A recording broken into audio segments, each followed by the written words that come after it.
Hello Pokemon fans, this is ProPokeNoob back today to bring you another battle. I hope you all got my message from last Monday, which was that the scheduled uploads for this week will be a little bit different. It will be Monday, Wednesday, and Friday, and if I don't make it on Friday, it will be on the weekend. Terribly sorry, it's been a hectic past few days. It's been ridiculously stressful, and I haven't been in the greatest condition to be doing any uploads, but you know what, I decided today to do an upload just to get a little bit of stress off. Feels a lot better, and what better way to do it than showing you a stall match, because that's what I am. If you guys notice, I'm not giving you the beginning because this is a long match. The whole match is going to be on fast because it's long, but it's really cool, and it is going to get laggy later on because of a lot of after turn effects. So it will be a standard UU match against a person by the name of the legendary Shu, SHU. Couple of things to say before the battle starts. If you guys have not seen last Friday's upload, I will leave two links again like I did on Monday. One will give you the whole battle and the end part, which is also very important. And the other link will link you straight to the Friends Week announcement. I just left it there, so in case you guys have seen the match, but let's say you quit out early, that's for your reference. Also, a tournament update. I did lose round 3 of Herpy Derpy's mono-type tournament. It wasn't so much as a loss as kind of a consensual agreement for me to lose, but I will explain that when I show you all the tournament matches. I do plan to do that for a week. I will show you all the tournament matches for better or for worse, and trust me, the round 3 loss was, I guess, kind of embarrassing. Not embarrassing, but, you know, a surprise move set kind of took out my entire team. So, I will show those, and I promise you, no matter how bad it is, I want to bring it anyways, because you need to see bad stuff to see examples of what not to do as well. But nonetheless, I'm going to get this match started because it is a very long one, as I said. So I am using my defense team with the Deoxys defense, Bastiodon, Shaman, all that stuff. He's using pretty UU stuff, so let's get this started. I'm going to lead off with my Bastiodon as he leads off with his Mew. Now, I go straight for the Magikarp thinking that he would try and set up some form of hazards, but instead he goes straight for the substitute. Now, at this point, I'm just going to go for the Roar, as he actually takes this opportunity to set up his rocks now, and now I roar him out into this Hitmontop. He's going to go for the close combat. I predict that and go for the Metal Burst to take the Hitmontop out right away, and that's a dead Hitmontop, thank goodness. So I don't have to worry about that thing in the future, but now he's going to send in this Roserade. I leave it in to die just to see what type of item it might have, and I don't see Life Orb, so it might be Focus Sash, it might have Black Sludge, but I'm just going to go for the Air Slash to tech this with my Life Orb Shaman, and he actually goes for the Sludge Bomb, and now I see Leftovers. Again, no Black Sludge, I don't know why, but what I'm going to do is I'm going to hope for a flinch as I take myself out, and I do get it. So if he did go for Toxic Spikes, with him knowing that I'm going to die, it's not going to happen. I can go out into Scolipede now and finish him off with a Rock Slide, which is another good move. But now he's going to send in Victini, and this is something I don't want to have to deal with. So I'm going to go into Cofagrigus, as he turns out to be special at this point. So, okay, I was kind of hoping for the Mummy ability, but now he's going to switch out and go into Mew as I go for the Power Split, and you guys know what this thing is meant to do. Just cut the attack and special attack of people. So I thought this thing was going to be like a setup poke, so he actually goes for the substitute. I should have just gone straight for the Nightshade, knowing that he had the sub, but he's actually going to go for the Transform. Now, if you guys know my Cofagrigus, it only has Nightshade as its only form of attack, so luckily he misses the Toxic. That will come into play a little bit later, but I'm going to switch out now. I'm going to my Deoxys defense like a dummy, and I'm going to let him Toxic my even larger wall, but this is just going to add to the skill in this match, because Cofagrigus and Deoxys defense are going to be doing some of the most ridiculous work you have ever seen a Pokemon ever do in a match, trust me. Especially in the ways of stall. So, I'm just going to keep going for recovers, as he's going to go for Nightshade because I have taunted him, and Nightshade is the only attacking move. Now, you guys are going to see Deoxys defense take a lot of toxic damage, and I mean a lot, because at this point I did calculate I'm not going to die from the toxic damage after Leftovers. So what I can do is go for another faster recover, thinking that maybe he wouldn't go for Nightshade, and at this point I do look back on the match and I realize maybe my pressure wasted all 5 Nightshades that he had, so this means that I can keep going freely for the recover, and sorry guys, this is when the leg is going to start, but please bear with me, and I'm just going to keep going for recovers as he just keeps firing off moves because, again, pressure is wasting him. So, after I take 44% Toxic, I'm just going to switch out of here. Go into Cofagrigus, thinking that he's not going to go for the Toxic, as he does indeed go for the Power Split. Now, I do have one layer of Spikes up, which is nice to break any potential sashes, as he sends in Snorlax, and this is probably going to be the MVP for his team, but what I'm going to do is Toxic it first. Now, I pretty much expected this thing to have Rest, so what I'm going to do is Power Split it first, as he actually turns out to be a Curselax. So if this thing does have the Sleep Talk, it's got one attacking move, which means it shouldn't have Sleep Talk. So what it means is when he does rest off, he is going to be susceptible to anything that I want to do to it. But what I'm going to do now is switch out into a Alomomola to take any hits because he is Power Splitted. Power Splitted, yeah. And at +1, EQ is not going to do anything. And now what I plan to do with a Alomomola is cripple it by going for the Soak. Now this could have been a lot more useful for me to remember later on in the match, but I don't remember that it is a water type now, and the reason why I did that is any stab normal move that he has is no longer stab because he's a water type. So I'm going to go for the Wish as he actually goes for the rest at this point. I pretty much expected him to do that since I did see the amount of damage racking up from the Toxic, which means I can go into Scolipede hopefully safely if it doesn't have Rest Talk, which it doesn't, which means that I can heal Scolipede back up to its Sash. And this will actually matter because what I'm going to do is go for the Toxic Spikes, knowing that I'm going to get both of them up. And if he wants to bring me down to my Sash, I don't care. Scolipede has done his work.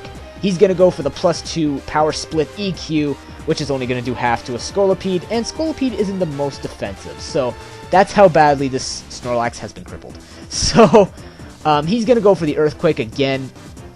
And at this point, I believe I try to go... No, I go for the Protect to just... get more health up as he actually goes for another Curse, and he's at +3. He's still not going to do a lot of damage, but it's going to be the fact that I'm going to go for the Toxic on him, and I believe this is when he goes for the Body Slam and paralyzes me.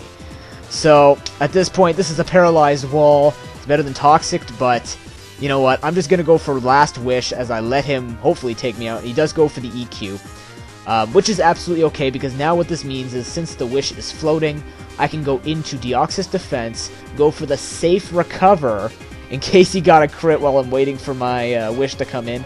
That and I couldn't remember what went first, Toxic or Wish.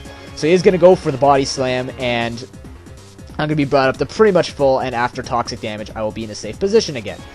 Now, looking at that Snorlax, it is starting to take a lot of Toxic damage, so what I'm going to do is go for the Taunt so he can't rest or set up Curse, which he actually goes for the Curse. And now...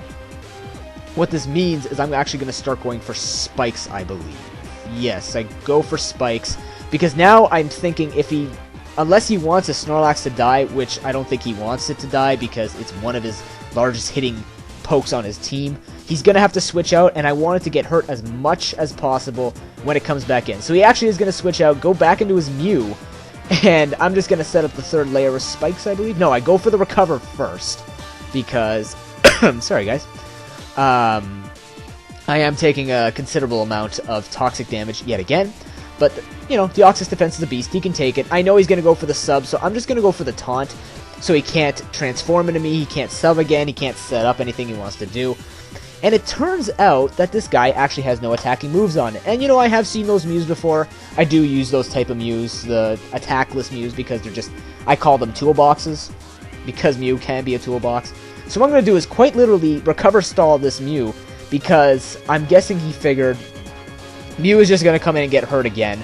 There's no point in setting up, I can just keep taunting him and he can't do much. So he's going to struggle himself to death as I actually just keep going for recover. Sorry, wow. And if you guys are counting the amount of recovers that I'm going for, it's quite a bit. I'm pretty sure I use up all of them but one or something like that. But he's going to go into Victini now. I'm going to go into Cofagrigus, which is the best wall to take any move he goes for. And he goes for the V-Create, which reveals that he is mixed. Now, I don't know if this matters in the ways of damage, but he does get the Mummy, which is fantastic because if he has any move that's under 100%, that will be very much appreciated. So what I'm going to do is Power Split it, so it can't do as much damage as he would like it to. And again, this Victini is going to get worn down without leftovers. And here is where Cofagrigus does his work. The Mummy ability made V-Create miss. I can go for the rest, and I was like, if he misses, this is going to be fantastic. He misses. I have a fully healed Cofagrigus. He gets ticked, rages, goes into his Snorlax. But this is a really good play on his part, because now that Snorlax is not going to be threatened by anything I can do with Cofagrigus, I have to switch out, go into my Deoxys defense, as I predict him to go for the rest, which is actually an excellent move on his part. Now, I also know that I've got 2 free turns to do something, so either he has to switch out, or he's going to have to let me do a lot of recovering. But he's going to switch out, and he's going to go into his Victini again, which is a good move on his part. I'm just going to go for the 3rd layer of spikes, rather than heal myself up, because at this point, again, I want everything that's coming in, which will be Victini, Snorlax, and his 3rd mystery Pokemon, to take as much damage as I can possibly give it.